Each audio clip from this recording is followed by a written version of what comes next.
Good morning, it's Roger here. I've been doing some posts on Substack and been using the text to voice, but I thought as this was a poem I wrote in 2016 and is wrapping up on a couple of weeks of quite a lot of pulling together strings and whatnot, I would read this in my own voice, and then it's going to be embedded on the post which I put up this morning. So here we go. Beyond the servile state, celestial economics and the case for distributism in a debt-driven world. Tides of the Dollar Moon, a poem from 2016 by Roger G. Lewis. Tides of the Dollar Moon. A planet to its star must look. The planet no less needs its moon. As the sun is the store of energy, new, the moon drives and regulates currents of the tides, time, and the nature of things. That golden orb gives all, that silvery moon regulates all. Both work together, even as the other seemingly sleeps, and yet currents of the tides, time, and the nature of things pass. On the nature of man-made things, on a standard of gold which Jennings would not be crucified upon, that cross of gold alone, hard food of Midas, no tides to complement the ord, for silver was its currency. The silvery moon to that cross's golden sun, which means of exchange fed the common man. The silver moon drives and regulates currencies of the tides, time, and the nature of things. Time passed, and man forsakes the golden orb and its silvery moon. No credit he gave to drivers of tides, time, and the nature of things. Fiat of imperial rule enforces debts, new tides in political economy. Fiat dictates the new tides of commerce, ethers of debt above and astride the law. No silvery moon complementary to the golden orb. There are no tides by means of which the common man may be fed. Hard food of Midas alone, starvation. King Canute-like, those ephors wave, bidding the advancing tide backwards. Still they advance, tides in a tsunami of debt, tides of a dollar moon by fiat. Hegemonic tides of the dollar moon. Roger G. Lewis, 2016. I asked Perplexity to write an abstract and look at that poem in the context of Steve Baker's post on why we're fighting for a free future, and my response to that post, which appear further down the page.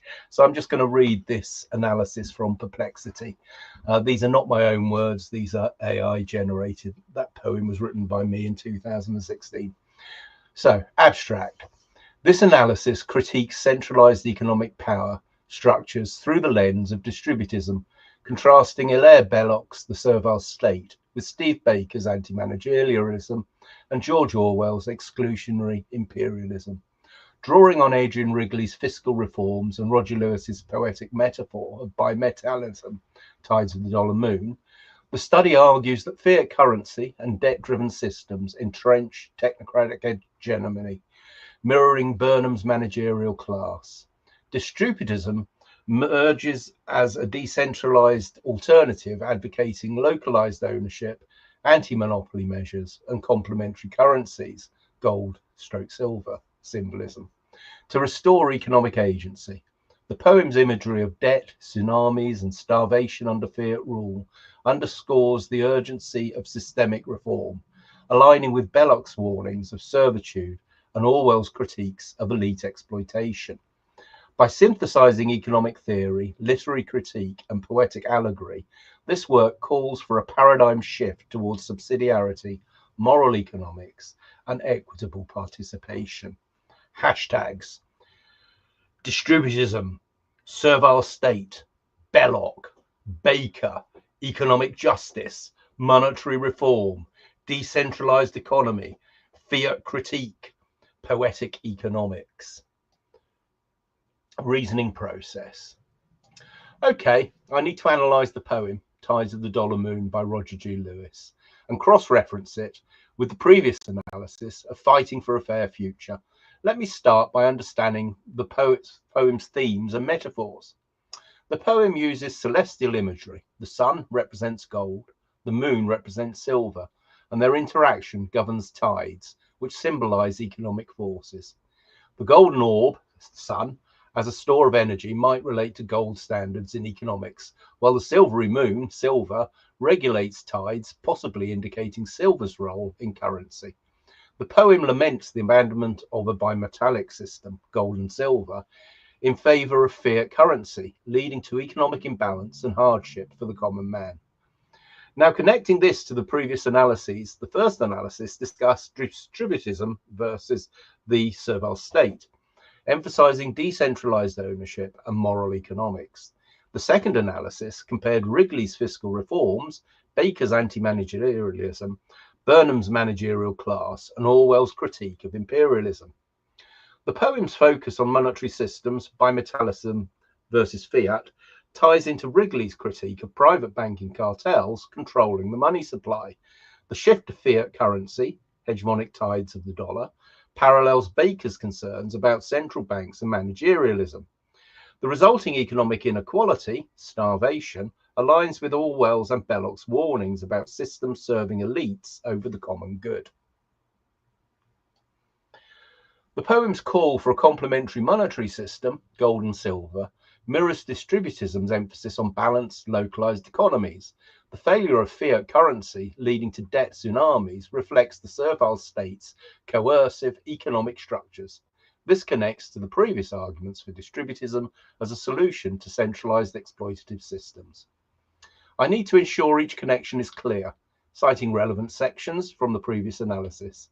Also highlight how the poem's metaphor reinforces the need for systemic economic reform, as proposed in Distributism and the critiques of Wrigley, Baker, Burnham, and Orwell. Analysis of Tides of the Dollar Moon and cross-reference to previous critiques. 1. Monetary systems as centralized power structures. The poem critiques the shift from bimetallism, gold and silver standards, to fiat currency, symbolized by the sun gold and the moon silver, losing their complementary roles. This mirrors Wrigley's fiscal critique, his condemnation of private banking cartels, controlling money creation, aligns with the poem's lament over fiat systems. Fiat dictates the new tides of commerce. Baker's anti-managerialism, the tsunami of debt, reflects Baker's warning about central banks creating brittle economies through monetary debasement. 2. Economic exclusion and the common good. The poem's imagery of starvation, hard food of Midas alone, parallels Orwell's exclusionary imperialism. Just as colonized peoples were erased from political consideration, fiat systems exclude the common man from economic participation. Distributist principles. The call for silver, localized currency, to feed the common man echoes distributism's emphasis on widespread ownership and anti-monopoly measures. 3. Technocratic hegemony versus natural order. The poem contrasts the imperial rule of the fiat with the organic balance of gold-silver. Burnham's managerial class, fiat's ephors of debt above and astride the law, mirror Burnham's technocratic elites replacing traditional capitalists. Belloc's servile state, the loss of tides, economic self-regulation, reflects Belloc's warning about systems reducing workers to servitude. 4. Solutions rooted in decentralization. The poem's nostalgia for bimetallism aligns with distributive reforms, advocating localized currencies and mutual credit systems, and Wrigley's location value covenants, proposals to decentralize fiscal control and reject private money issuance. Synthesis. Tides of the Dollar Moon reinforces the critiques of centralized economic power in prior analyses. Gold/fiat duality, analogous to the capitalist-socialist false dichotomy critiqued by distributists. Debt tsunamis reflect the brittle social order Baker attributes to managerialism. Moral bankruptcy. The poem's starvation imagery echoes Orwell's and Belloc's warnings about systems prioritizing elites over human dignity. Conclusion.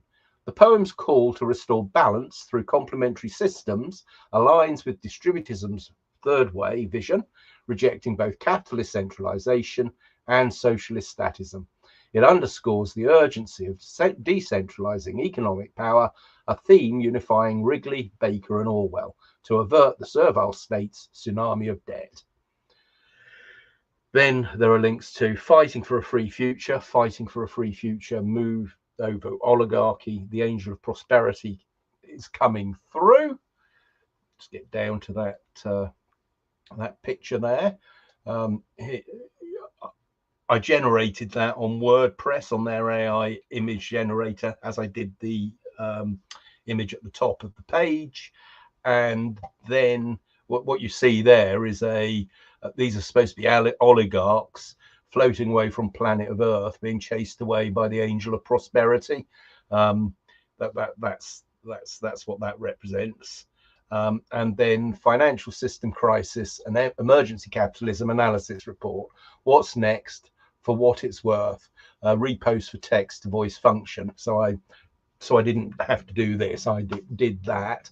And this is an analysis of Luigi Fideo's articles in the Philosophical Salon magazine, particularly the one that he wrote in October 2021 about long COVID, the uncurable condition, and calling out Event 201 actually as a monetary event to kick the can further down the road of the coercive, extractive, wholly dysfunctional and failing going direct paradigm, and asking the central bankers to fix the problem they created themselves, which is no doubt being discussed at Bilderberg up the road in Stockholm from where I am in Sweden here.